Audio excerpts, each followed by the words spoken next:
ચોક્કસ સૌપ્રથમ તો આપને હું મારી પાછળના જે દ્રશ્યો છે તે બતાવવાનો પ્રયત્ન કરી રહ્યો છું। જોઈ શકાય છે દ્રશ્યોમાં માણાવદર તાલુકાનું આ પીપલાણા ગામ છે કે જે સંપર્ક વિહોણું બન્યું છે।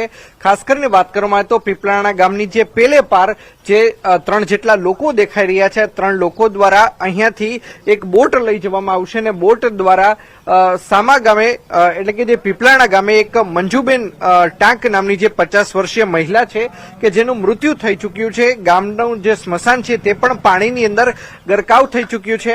આ સંજોગોની અંદર કેશોદ નગરપાલિકાની જે ટીમ છે તે પીપલાણા ગામ ખાતે પહોંચી છે અને પીપલાણા ગામ ખાતે પહોંચીને જે મૃતદેહ છે તેને ખાસ કરીને આ જે ટેન્ક છે તેની અંદર લાવવામાં આવશે। લોકો આપણી સાથે છે, આપણે તેમની સાથે વાતચીત કરીશું।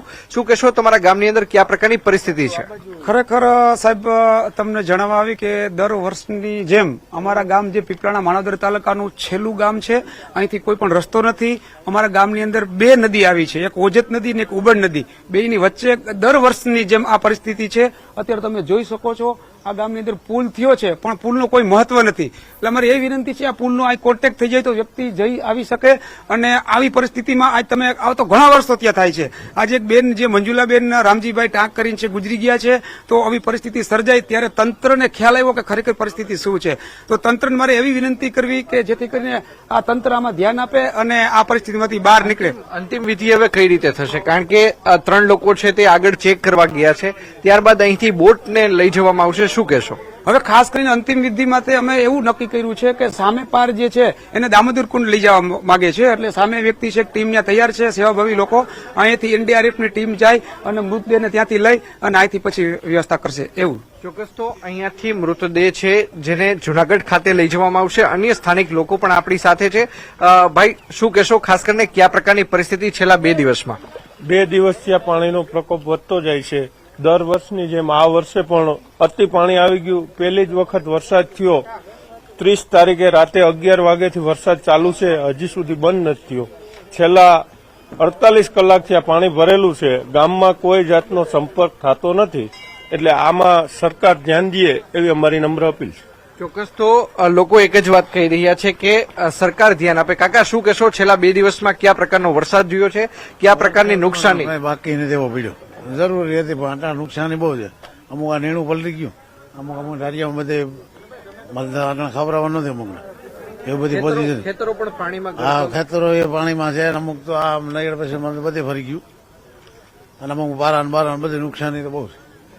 આવો વરસાદ અગાઉ જોયો છે જે ઓછા સમયમાં આટલો વધુ પડ્યો? સાહેબ, આટલો નથી પડ્યો, આ તો ભેરોથી પડ્યો, લગભગ 10-15 ઇંચ પડી ગયો એવું લાગે।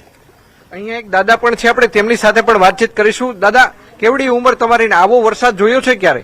આવો જોયો નથી, ત્યાં થયો। હા, ત્યાં હું હલવાણો ને ઝાડવા માથે રોકાણા અમે ટીપન ડાયરી। હા, અને અમારા પશુ તણાઈ ગયા, કોઈ 1000 હતા। અન્ય એક દાદા છે, આપણે એમને પણ પૂછશું। દાદા, આવો વરસાદ ક્યારે જોયો તો? શું કહેશો? ચોક્કસ તો હું આ દ્રશ્યો પણ બતાવવાનો પ્રયત્ન કરી રહ્યો છું કે કેશોદ નગરપાલિકાની જે ફાયરની ટીમ છે તે ખાસ કરીને અહીં આવી પહોંચી છે। તેમના દ્વારા આ જે બોટ છે તેને આગળ લઈ જવામાં આવશે ને ત્યારબાદ પીપલાણા ગામ ખાતે જે મંજુલાબેન ટાંક કે જે 50 વર્ષની ઉંમરના મંજુલાબેન ટાંક છે કે જેમનું મૃત્યુ થઈ ચૂક્યું છે, તેમનો જે પાર્થિવ દેહ છે તેને અહીં રાખવામાં આવશે ને ત્યારબાદ જે પીપલાણા ગામ છે ત્યાંથી આ મૃતદેહને અહીંયા લાવવામાં આવશે ને ત્યારબાદ અહીંયાથી તેને જુનાગઢ ખાતે લઈ જવામાં આવશે ને ત્યાં દામોદર કુંડ પાસે અંતિમ સંસ્કાર કરવામાં આવશે। જી અંકિત, ફાયર વિભાગ તરફથી કોઈ જાણકારી આપવામાં આવી? ત્યાં જે અધિકારીઓ પહોંચ્યા છે તેઓ શું કહી રહ્યા છે? કેવી રીતે આ ઓપરેશન પાર પાડવામાં આવશે?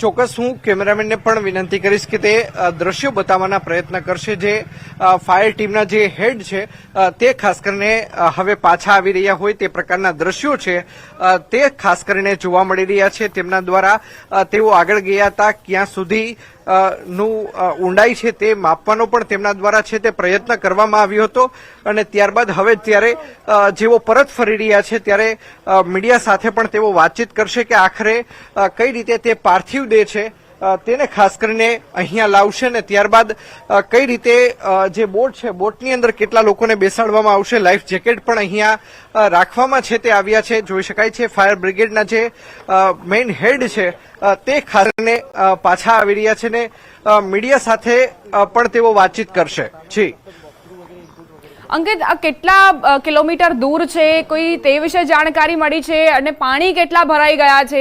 શું ત્યાં સુધી પહોંચવું સંભવ છે ખરા ફાયર વિભાગ માટે? ચોક્કસ ફાયર વિભાગના હેડ જ આપણી સાથે છે. આપણે તેમની સાથે વાતચીત કરીશું. તમે આગળ પણ ગયા હતા, ઊંડાઈ કેટલી છે અને કઈ રીતે હવે તમે મૃતદેહને છે તે અહીંયા લાવવાના છો, શું કરશો? અત્યારે અમે એ જ જોવા ગયા હતા કે પાણીનો વેગ કેટલો છે અને ઊંડાઈ કેટલી છે. ત્યાં પોઝિશન એવી છે કે તાણ પણ બહુ છે અને ઊંડાઈ પણ બહુ છે. એટલે બોટને નાખવામાં શું છે, આપણે બાવળમાં ફસાવાની.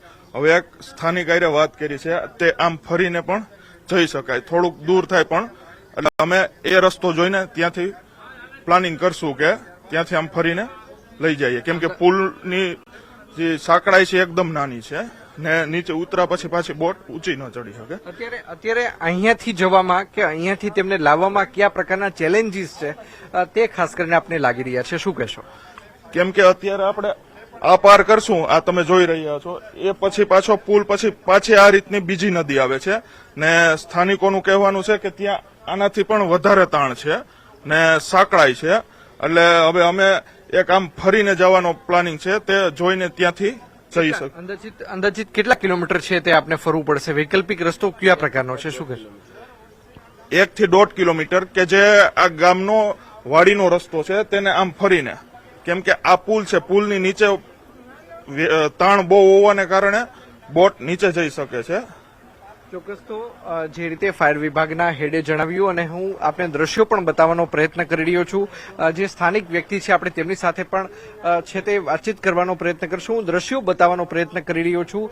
ફાયર વિભાગનું કહેવું છે કે આગળ નદીમાં તાણ ખૂબ જ છે, તેના કારણે જે તેમની બોટ છે તે ખાસ કરીને બાવળ સાથે અથડાઈ શકે તેમ છે, તે પ્રકારની એક ભીતિ છે તેવું પણ તેઓ સેવી રહ્યા છે. સાથોસાથ ઊંડાઈ પણ ખૂબ જ વધુ છે, જેથી કરીને બોટમાં કેટલા વ્યક્તિઓને લઈ જવા તેમજ ત્યારબાદ જે પાર્થિવ દેહ આવશે તેની સાથે પણ તેના સ્વજનો આવનાર હોય, ત્યારે હવે એક વૈકલ્પિક જે રસ્તો છે તે ખાસ કરીને અપનાવવા જે ફાયર વિભાગ છે તે જઈ રહ્યું છે.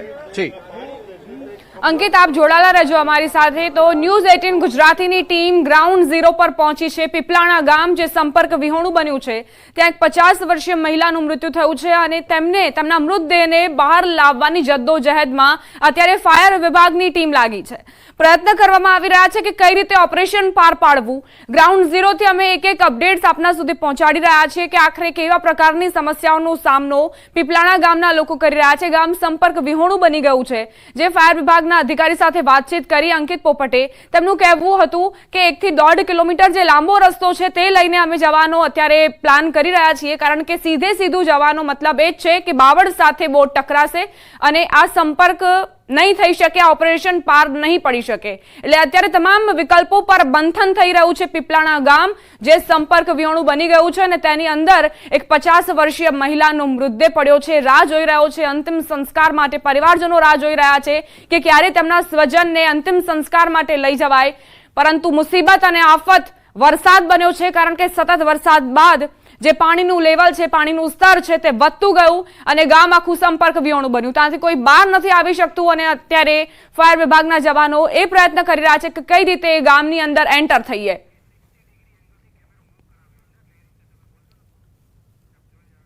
ન્યૂઝ 18 ગુજરાતીના કેમેરાથી આપ તસવીરો જોઈ રહ્યા છો. 360 ડિગ્રી તસવીરો તમારા સુધી પહોંચાડી રહ્યા છીએ. એ સમજવાનો તમને સરળતા રહે કે આખરે ગામમાં શું પરિસ્થિતિ સર્જાઈ છે. જ્યાં નજર કરશો ત્યાં પાણી જ પાણી નજરે પડી રહ્યું છે અને સામેની તરફ લોકો રાહ જોઈ રહ્યા છે કે આ જે ઓપરેશન છે તે પાર પાડવામાં આવે અને મહિલાનો મૃતદેહ બહાર લાવવામાં આવે. અન્ય કોઈ સમસ્યા છે કે નહીં ગામમાં, કારણ કે ગામ સંપર્ક વિહોણું બની ચૂક્યું છે. જ્યારે આ વરસાદની આવક થઈ અને વરસાદનું સ્તર વધ્યું, પાણીનું સ્તર વધ્યું, તે દરમિયાન બની શકે કે અન્ય કોઈ પણ ત્યાં કોઈ સમસ્યાનો ભોગ બન્યો હોય અને તેને પણ બહાર લાવવામાં આવે. ચારે તરફ બસ પાણી જ પાણી નજરે પડી રહ્યું છે અને આ પાણીએ જ મુસીબતો વધારી છે. જે વરસાદની કાકડોળે રાહ જોવામાં આવી રહી હતી તે વરસાદ હવે રાહત નહીં પરંતુ આફત બનીને વરસ્યો છે પીપલાણામાં. સંવાદદાતા અંકિત જોડાયેલા છે. અંકિત, ફાયર વિભાગના અધિકારી અત્યારે વિકલ્પ પર મંથન કરી રહ્યા છે કે આખરે કયો એવો વિકલ્પ પસંદ કરીએ જેથી આ ઓપરેશન સફળતાપૂર્વક પાર પાડવામાં આવે. શું અત્યારે પડકારો તેમની સમક્ષ?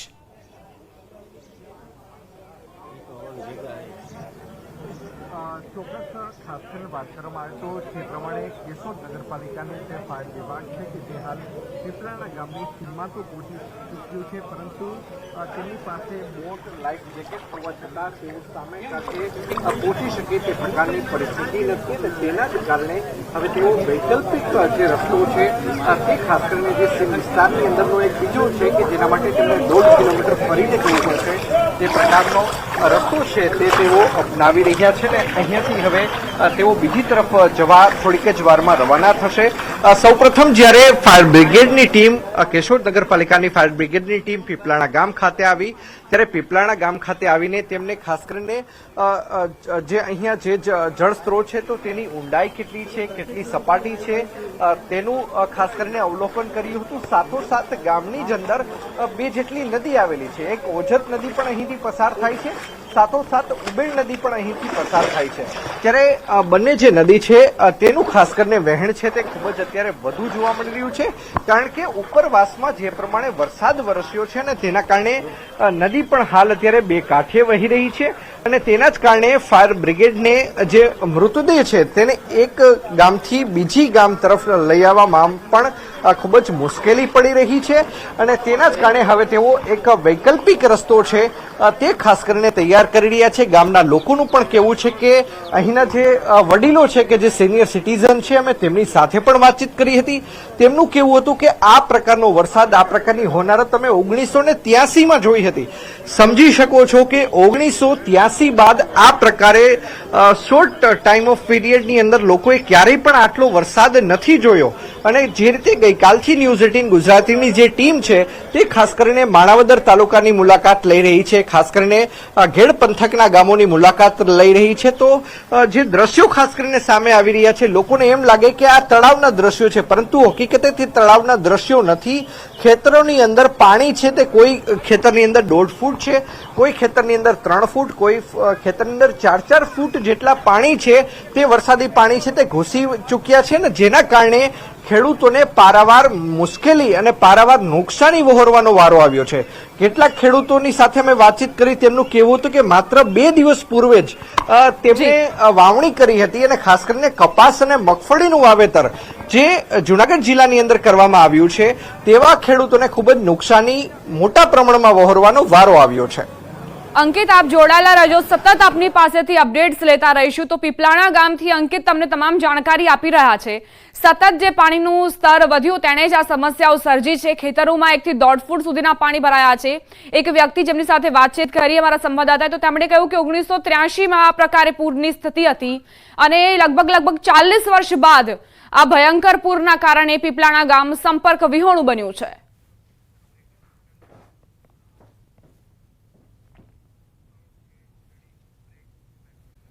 બુલેટિન